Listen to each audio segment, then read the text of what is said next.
والارض وضعها للانام، اور زمین کو جانداروں کے لیے بچھایا۔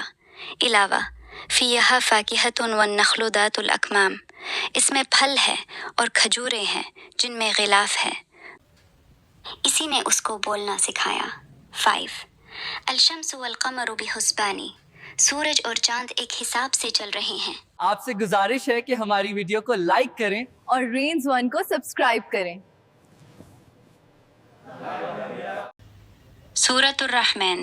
سورۃ الرحمن قرآن مجید کی 55ویں سورۃ ہے، جس میں 47 آیات ہے۔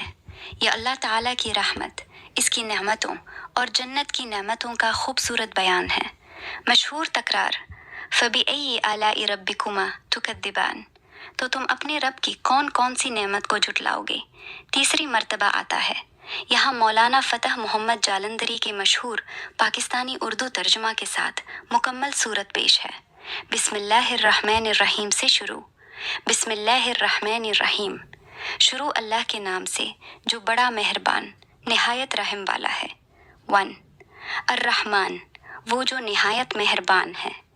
2 علم القرآن، اسی نے قرآن کی تعلیم فرمائی۔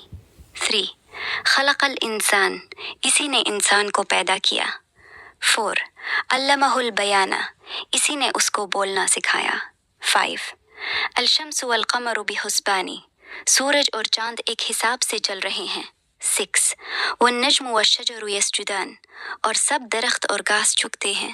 7 والسماء رفعها ووضع المیزان، اور اسی نے آسمان کو بلند کیا اور ترازو رکھا۔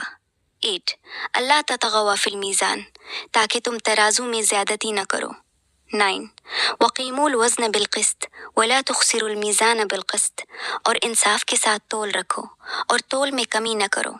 10 والارض وضعها للانام، اور زمین کو جانداروں کے لیے بچھایا۔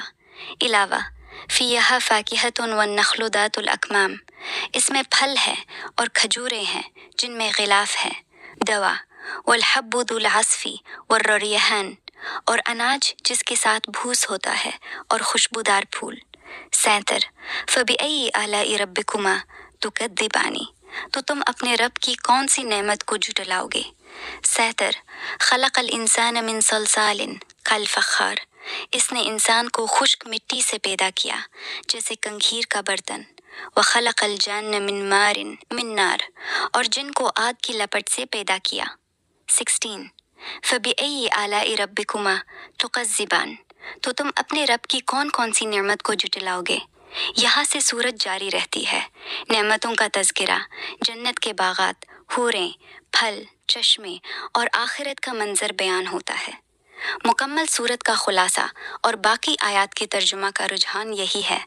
اللہ کی رحمت، اس کی تخلیق، انسان اور جن کی ذمہ داری، دنیا کی نعمتیں اور آخرت میں نیک لوگوں کے لیے جنت کی نعمتیں بیان کی گئی ہیں۔